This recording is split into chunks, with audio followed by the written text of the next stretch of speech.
Hey guys, the Common Man here. So I've got a pretty cool knife to take a look at. I just picked this one up. This is not brand new. I bought it used, but definitely lightly used. It's in very good shape overall.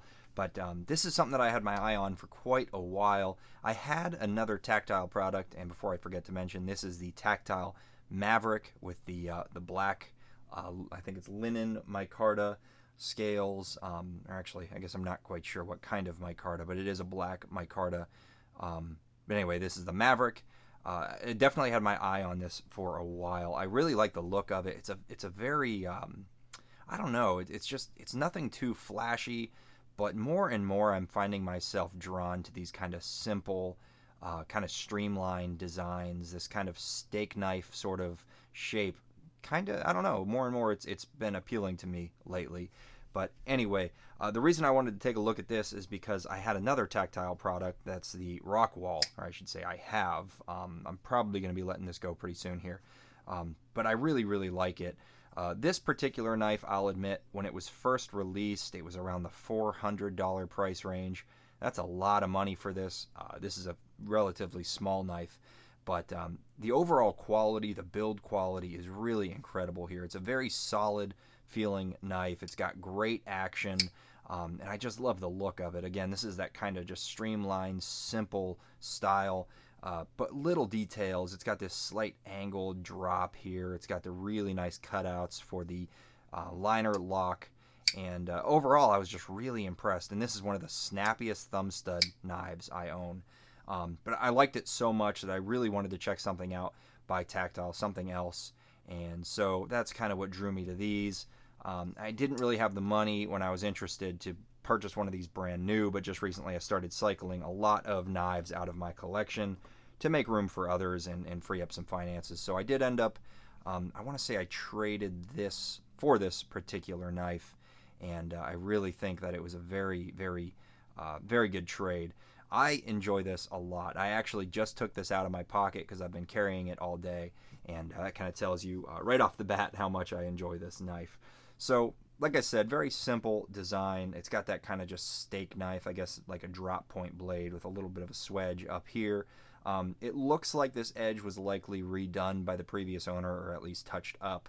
So unfortunately, I can't really speak much to the original knife sharpness, but it is done, it's done pretty well. The grind doesn't look too beautiful, but again, I don't think that's the original grind from the factory. It certainly wasn't, the angle wasn't changed or anything like that. It just looks like it's been touched up. It's very thin behind the edge. This is a great performing knife. I'm kind of curious actually because this knife here was very thin, and I think they're probably pretty similar. Yeah, this may even be just a little thinner behind the edge, the Rockwall. And this particular one is a safety first edition. But still, this is very thin behind the edge, very slicey. It's got an incredible sharpening choil here. You can see that it's the plunge grind and the choil. They interact very nicely where you still have plenty of room left on that blade to continue sharpening before you get into that plunge grind. Thumb stud, I guess, is a little bit in the path of your cuts, but not a big deal. And the billboarding on this is super minimal. I really like it. Brand name on there, that's nice. Magna Cut blade, and then just a little. I'm guessing that's the designer. I'm not 100% sure, but my guess is that's like a designer logo. But overall, the blade looks incredible. Ergonomics on this thing are very nice. We'll go back to the handle. You can see it's black micarta. So one thing I want to say about this is I really didn't realize when I purchased it what the blade or the handle material was. I didn't care too much. I assumed it was G10. I didn't do a ton of research on this before I purchased it, but I was surprised to find out that this is actually micarta. And I'm telling you, you really wouldn't know unless you looked online or you found the specs on this knife. I would have assumed this is G10. It feels like G10. When you tap on it, it also sounds like G10. It doesn't have that plastic kind of hollow kind of sound, so I assumed it wasn't like a FRN or a polymer or anything. But it is actually micarta, and it's what throws you off even more is that it's got this kind of milling in it. It's contoured, which is super nice. It's amazing in the hand, that contouring, and then this milling. It's just these kind of angled lines that are actually grooved, and it does give some nice texture. But that throws you off even more because you don't often see that with a micarta material. But this is a very hard micarta, so yeah, when you think in micarta, this is not what you think of. You can see the pivots are just beautiful. I love that kind of triangular sort of shape. Same over here. It's actually kind of a collar with the hardware, the screw placed down in that collar. Just really comfortable handle shape here. No hot spots at all. One thing I'm not totally in love with is this kind of, I don't know what you'd call this, almost like a bolster kind of area. I don't really like when manufacturers put a thick like bolster or like finger guard on there when you can't. It places your finger away from that edge a little bit, and you can't really choke up here. It's not a forward choil, so I would have loved to see that be a little bit smaller, more of just a thin finger guard, but it's all right. It doesn't take away from the ergonomics. Just a little detail that I don't particularly love, and other knives do the same thing. But ergonomics here are very, very nice. No jimping or anything for the thumb, but that's all right. Not a big deal. Those grooves keep you locked in quite nicely. One kind of funky thing about this knife is look at those thumb studs. That's very unique. They're kind of, I don't know, they kind of make me think of doorknobs. I haven't really seen doorknob thumb studs on a knife, so that's kind of interesting. Just kind of funny. I like the look, and it actually functions quite nicely, but just very unique. And then this is also using a axis or crossbar, I think. Let me see. I actually have their page pulled up on my iPad. It is a, oh boy, what do they call this lock style? I'll find it in just a second. They have their own name for it. It is the super lock. That's what they're calling this here. So crossbar lock, axis lock, super lock, I guess. It's got a bunch of different names, and I'm fumbling it a little bit because I'm still getting used to kind of the ergonomics and the flipping action. I think this knife still has a little bit of breaking in to do because it's not like totally free in the pivot, but it does drop pretty nicely. It closes up nice. The action is incredibly smooth, so very smooth, very nice feeling action. It's just like I said, I think it probably could use a little more breaking in. As far as I know, it's going to be on bearings. Nope, never mind. I'm reading on the website right now. It is washers.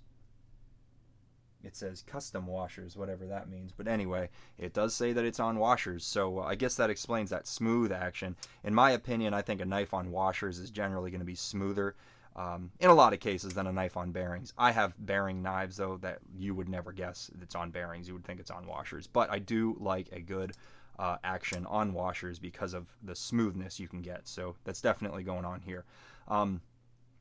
As far as the hardware goes, very minimal hardware, which is awesome. You've got the pivot screw, 2 body screws here with standoffs, and then this kind of interesting pocket clip. We'll talk about this pocket clip. You don't see this too often. It's kind of a more or less like a flatter kind of stamped steel pocket clip with a little cutout here. It looks good.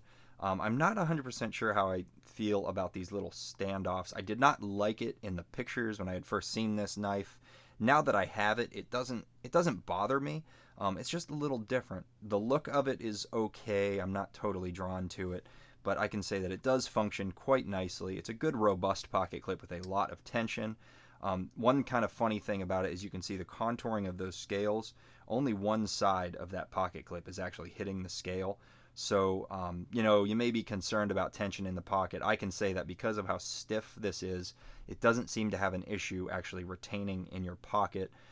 It is just kind of funny to see that pocket clip is only resting on this one side here. You can see just towards the center of those scales. I'm trying my best to show you what I mean there.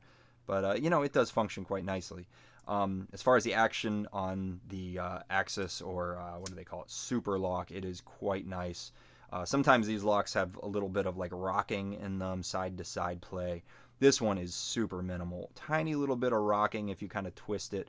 This is like super nitpicky. I just want to mention it because it's something I noticed with these style locks. But very little rock side to side. And then as far as sliding, there is none. It is locked in there quite nicely. So it's really just going to move backwards and forwards. And when you pull it back, it's not engaging with that blade at all if you get it back far enough. And so it allows that blade to just freely fall. That's one thing that I really enjoy about this style of a lock, is that when you pull it back, there's no interaction between the blade and the locking mechanism, whereas frame locks or liner locks will have that detent ball that's riding across the blade, which sometimes can cause a little bit of grittiness, a little bit of friction. But here, once that pivot is totally freed up, once you get that worked in nicely, this blade should drop without any issue. And like I said, with it being a washer pivot, I do expect that to free up more and more over time.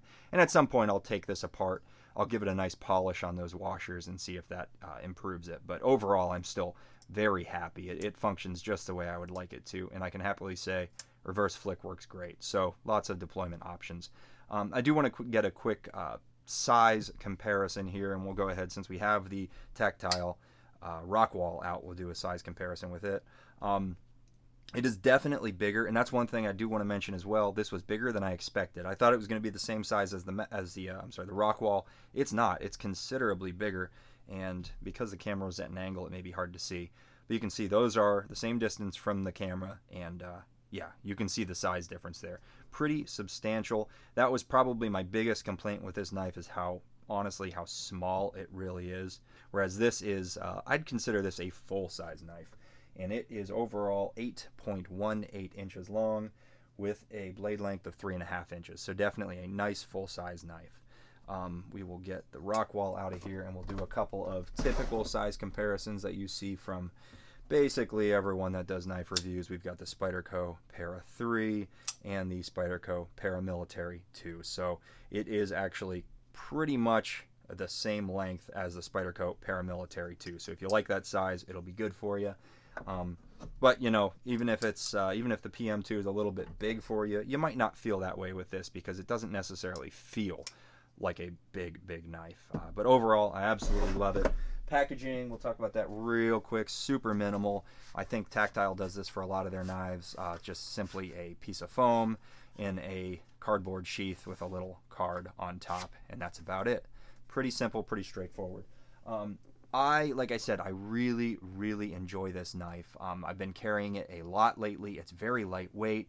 I will say it's not the most robust knife in the world. I take the knife blade here and I kind of wiggle it, and you can feel the handle flexes a little bit. If you squeeze it, you can definitely get it to flex a little. So, you know, it kind of gives me, it kind of reminds me, it's not as bad as like the Bug Out or anything like that.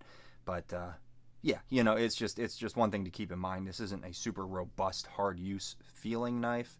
It's definitely tough enough though, and it's plenty good for EDC tasks.